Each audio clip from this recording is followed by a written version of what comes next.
আজকে মানববন্ধনটা mainly lottery প্রথা বন্ধ করার জন্য।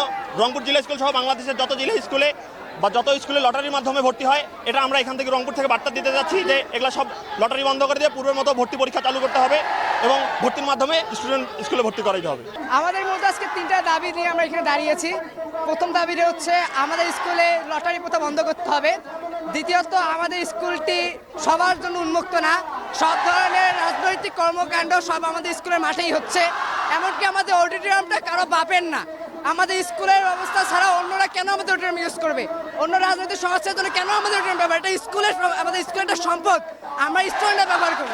এইসব দাবি আমরা মানতে যাচ্ছি না। এইটা তো ফাইজলামত জায়গা না রে ভাই, এটা তো একটা বিদ্যালয়, এখান থেকে তো মেধাবীরা এখানে উৎপন্ন হয়।